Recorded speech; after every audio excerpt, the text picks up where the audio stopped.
what's up? Hello, my name is Emma, and today I'm going to be talking about my least favorite books of 2018. Now, I read over 100 books this year, and not all of them were good. Now, while I don't necessarily hate every single book on this list, and there are things I like about some of them I don't like anything at all. But yeah, I didn't like them, and I'm excited to tell you why. The first book on this list is The Wicked Deep by Shia Earnshaw. This was the Winter Biennial Bibliothon's group book. I read it with a large group of my friends and many of you guys in the community, and we had a live show to talk about it, but unfortunately I really didn't like it. The one glorious aspect of this book is the atmosphere. I just absolutely loved this spooky, chilling setting with a deep magical history. It takes place in this town where every year these three sisters who were supposedly witches come back from the dead and enchant a boy into dying, and it just set up for like a really wonderful spooky story. Unfortunately, everything else about this book was just super bland.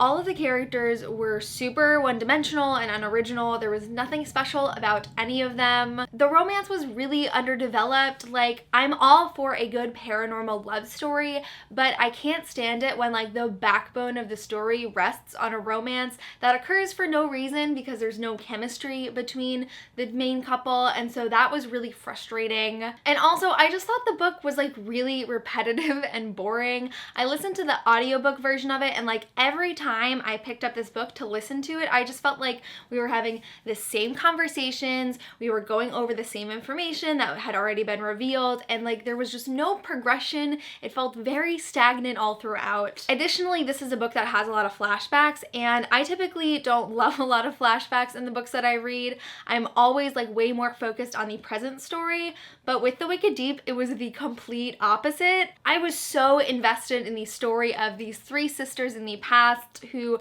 might have been witches and might not have been, but they were being convicted for it, and I just did not care at all for the story of Penny and Bo. So yeah, I did not really enjoy my time reading The Wicked Deep. I really loved the atmosphere, and I thought the book had so much potential, but everything just sort of fell flat in my opinion. Next book on this list is Mistress by Audrey Coulthurst. Now, this is one of the books that's on this list that like I gave a pretty fair rating. I think I gave it like 3 or 3.5 stars, and there were things I really enjoyed about it. It is the sequel to a novel called Fire and Stars, which I have been obsessed with since I read, and so I was really excited to dive back into this world with a different story. And while I thought the plot of this book was really compelling, it's all about a demigod who has the ability to change time by writing in her blood, and she has to stop her girlfriend on taking revenge against the king. That was good, but unfortunately it did not feel like it was set in the same world as A Fire and Stars, and I felt kind of robbed of that. When you read a story that's been marketed as a prequel, you go in with the rightful expectation that it is going to take place in the same world. The magic system is going to have the same limitations and the same structure. I feel like I literally can't find a single connection between the two worlds, and it's not like I was expecting references from A Fire and Stars because of course Mistress is supposed to come first, but I just figured there would be some ties that we could follow that would make it a prequel, and it just felt like two totally different stories. As an individual story, it was fine. It wasn't the most engaging fantasy novel I've ever read. I liked the characters, but I didn't love them, and I also thought that it was like very slow paced, and I would have liked a little bit more of excitement throughout the novel. And honestly, if it hadn't have been marketed as a prequel to A Fire and Stars, it probably wouldn't be on this list, but because I was given that expectation that there would be some similarity between these two stories, I was really let down. Next book on this list is Before I Let Go by Marieke Nijkamp. It was a weird time. I came away from it realizing that I do really like Marieke Nijkamp's writing style. Her prose is just really beautiful and easy to fall into, and that's something I really admire in writing. There was something alluring about the story. It takes place in like this secluded Alaskan town, and there is almost like this cult-like vibe that isn't really addressed in the story, but there's something like brainwashy about this town and their like mob mentality. It was really really intriguing, but like as I kept reading, I realized nothing was really getting resolved and we weren't moving forward. It was kind of like The Wicked Deep in that sense. Things just sort of kept piling on top of the plot and we never really got down to the meat of the issue or resolved any of the additional conflicts that came up during the story. And so I was just kind of left with nothing in the end. So yeah, definitely a little bit more peculiar than terrible, but overall it just like wasn't a fun reading experience. Next least favorite book of the year is Follow Me by Sarah Shepard. I don't know if anyone remembers, but I actually did a sponsored video for Follow Me when it came out like last November, and I finally got around to starting the series this year. I thought it was a great fit for me because it's all about this like college student who is investigating cold crimes, and I was like, I've been a hoe for Criminal Minds since I was 14. I'm in. I obviously read book one, The Amateurs, first, and it was okay. Now, The Amateurs is one of those situations where I'm like fully aware that like objectively it's not a good book. You know, I hate to keep making this pun every time I talk about this book, but like the writing in The Amateurs was very amateur. The characters were one-dimensional. The dialogue was like, I hate to use the word, but cringy. And there was something about the plot that was very contrived, but for some reason it was like really charming and I devoured it because I just wanted to keep reading. So it was like an enjoyable experience, even though the book wasn't great. So I read Follow Me going into it with the same expectations. I'm like, okay, I know exactly what I'm getting myself into. It's not gonna be a great book, but I'm gonna have a good time. And I didn't have a good time. You know how I just said The Amateurs was like really charming and I just kept wanting to read it even though I was aware of its flaws? Follow Me didn't have any of that and only had the flaws. The mystery in book one was okay. The mystery in book two was really, really dumb. I just feel like the characters are always being spoon-fed the information and all of the clues they gather are very convenient and there's just like no effort on their part to uncover anything. It's just like appearing in front of them. Also, somehow the characters in book two were even less developed than they were in book one. Like, I literally don't know how you can go backwards like that, but it was odd. Overall, Follow Me was one of the biggest letdowns of the year. And like, I did know what I was getting myself into, but I was expecting just like a little bit more. I honestly might read book three though. Like, I'm really pissed off at book two, but part of me, like the masochistic part of me that just wants to put myself through this one more time, just wants to know how it ends and if there's any hope for it to get better, but I don't think so. Talking about Follow Me gets me angry, so I have to talk about a book that like more disappointed me, and that is 12 Steps to Normal by Farah Penn. I was so hyped about this book. Like, I found out about it all myself. No one recommended it to me, and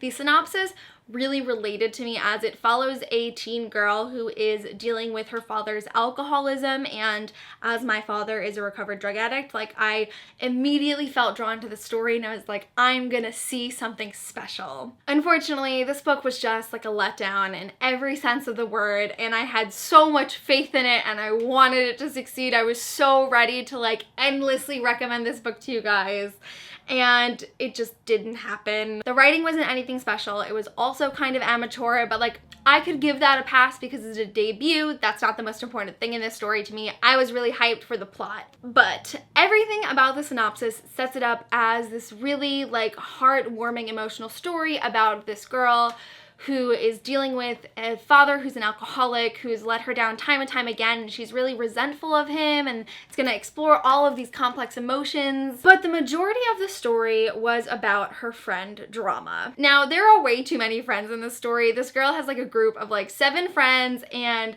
they're all super unoriginal. I got them all confused. Only a few of them have like one special characteristic, but that's it. All of her friends are pissed off because she basically ghosted them for an entire year while she was living with a family member, and like I thought that would be a really exciting avenue to explore. I was interested to see how that goes because I love reading about friend relationships normally in books, but that was also super underdeveloped, and everything with the main character's father took a back seat. It was honestly more of a subplot, and like that was the biggest disappointment of all. Like, there were so many scenes with Kira at the lunch table with her friends, like not even notable scenes with a lot of development, like just sitting at the lunch table. There were more of those than there were meaningful scenes with her father, and like I was so upset. And the thing is that the moments with her father were really good. Like, there was so much honesty and truth in those scenes, and I know it's because the author's father also was an alcoholic as well, so like there was so much truth and authenticity to those moments, but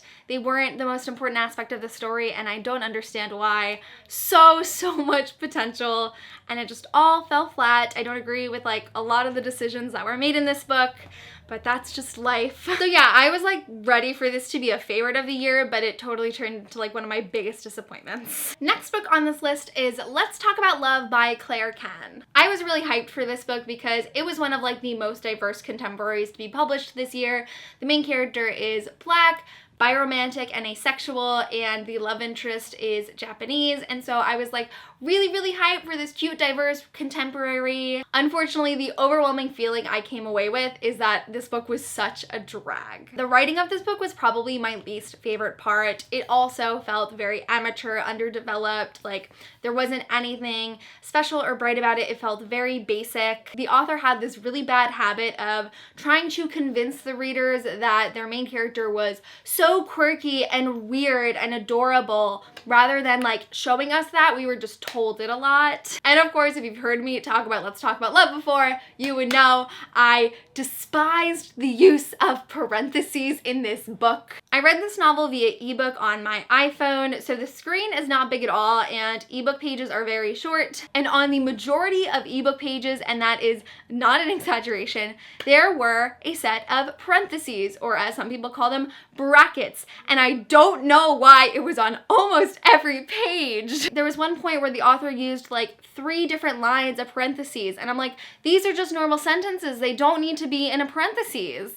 I don't know why that's so frustrating to me, but it feels so good to talk about. Beyond that, with the plot of the book, it was just another case of there's a lot of potential and a lot of interesting storylines to explore, but they just never got there and they weren't developed upon. This is definitely a story that is supposed to be mainly a romance, and I'm cool with that, but unfortunately the romance was like so uninteresting. I like didn't care at all, and I was ready to skip all the romance scenes and grasp onto the little bit of subplots we had. There was a really interesting avenue to explore with the main character's 2 best friends being in like a really serious relationship and her being left out, and also like her not knowing her path and feeling pressure from her parents to like decide on a college major and such. Like both of those things I would have been so down for, and like it could have made up for the bad romance, but they just weren't really developed upon and were overshadowed by a romance I didn't care about. I did think the representation in the book was really great, so that's a plus, and I liked that the main character like had a really healthy relationship with therapy. Like that makes the mental health counselor in me super pumped, but that's not enough to carry a story. Like I need more than diverse characters and a very small subtopic that I care about. I need good writing and good characters and an interesting plot, and this book just didn't really do it for me. Now I have 2 books to talk about here, but I want to talk about my least favorite book of the year first, and that is Hocus Pocus and the all-new sequel. Now I am a super big fan of the iconic 90s Halloween film Hocus Pocus. Now when I'm a big fan of something and we have like a surge of new content, whether it be a book, a movie, a sequel, a play, I am skeptical. I have very little faith in new adaptations and new content and such, and so I kind of knew what I was getting myself in for with this new sequel. I was aware of what was gonna happen. Doesn't mean I was any less disappointed. Okay, so the novelization is fine. Like it's basically, they took all the dialogue from the film, kept it all in, they added a few lines here and there, and they just filled in all the stuff you can't see, all the descriptions and character thoughts and whatnot. So it was basically the same story, and it was fine. I did listen to the audiobook version of this, and I will say it was difficult for me to like separate how the actors delivered certain lines from the way the audiobook narrator was. I was like expecting things to be said a certain way, and they weren't, so that was just like a personal thing, a personal tiff. The one thing I hated about the novelization, like boils my blood, I'm so angry. I can't remember the last time I was so angry at a book. There was one big change, and I don't mean change like including development, because for example, like they developed on Max and Allison's relationship in the novelization, which I really liked, but they changed something very, very important from the original story that is not in the movie and very clearly singular to this novelization. And the only reason this change occurred is so they could write the sequel that they wanted to, and that just makes me so angry, because I feel like if you're going to be writing a sequel story, you can't change the first story to adapt what you want to do with it. You have to take all of the canon information and work around it. Now, when the sequel actually started, I was surprised with how much I was enjoying it. I was really vibing with it. The one thing I think the sequel captured really well was the atmosphere of the original Hocus Pocus story. Like, as soon as it starts and like the kids are all in school during Halloween, like in that moment I knew like, oh, this is the same Hocus Pocus world I've loved since I was a kid. Essentially, I didn't like anything else. I didn't love the older portrayals of the characters from the original Hocus Pocus stories. They just felt like entirely different characters, and the author didn't capture their essence at all. And as the sequel follows Max and Allison's daughter and her friends many years later, I felt that the main cast of protagonists were very unoriginal and bland. Like I don't know anything about them after finishing them, and I feel like that just really sums it up. They were very, very forgettable and uninteresting. Another thing that really made me upset is, although in the beginning the atmosphere was captured really well, as the story went on, the magic system was totally different, and it did not work in the same way. And as we have learned with me discussing Ink Mistress, I don't like that. There was one spell that they did where I was like, oh, that is some original Hocus Pocus stuff right there. Like, that could have been straight out of the first movie, and I was living for it. But the way that like magic and dimensions and stuff worked in this novel was so far off of what Hocus Pocus established, and it like wasn't developed on top of what was established. It was totally new and out of place, and I didn't like it. This is another book where the characters are just spoon-fed information the entire time. They put in absolutely no effort and get everything they want done. It was very convenient, and there was just like no sense of urgency throughout the entire story. Like, I couldn't feel anxious about what was going to happen and if they were going to get things resolved in the end, because they just like didn't even seem to care. Like, everything so magically came to them, so I knew it would be fine in the end. Oh my god, I also hated how they incorporated technology into the sequel.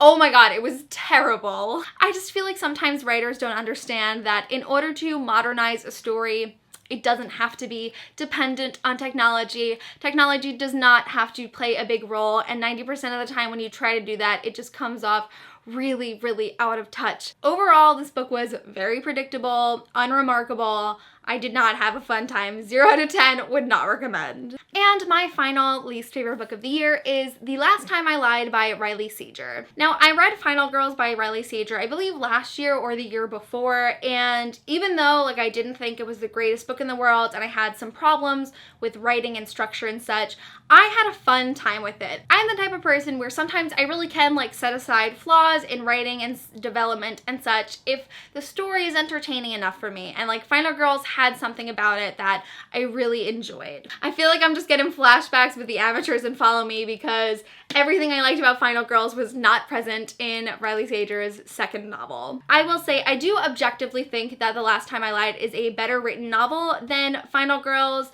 A lot of the issues I had in terms of writing and characterization, character dynamics, and development and such, much better in The Last Time I Lied, which is great. But I feel like everything I liked about Final Girls was sacrificed for this better story, and that's really disappointing. A lot of people loved this book, and I just don't really see it. It was like very generic in my opinion. Like, I can't even count the amount of thrillers I've read or seen that follow a character who has to delve back into their childhood trauma and get some answers to something that's been affecting them in the present day. I know that trope is definitely not going anywhere, but like I would have liked a little bit more originality in this story. I was just really bored. The story and the mystery just did not capture me. I was just reading it to finish it, and I really wanted to like it, but the story just wasn't grasping me. So yeah, overall, I didn't really like this book.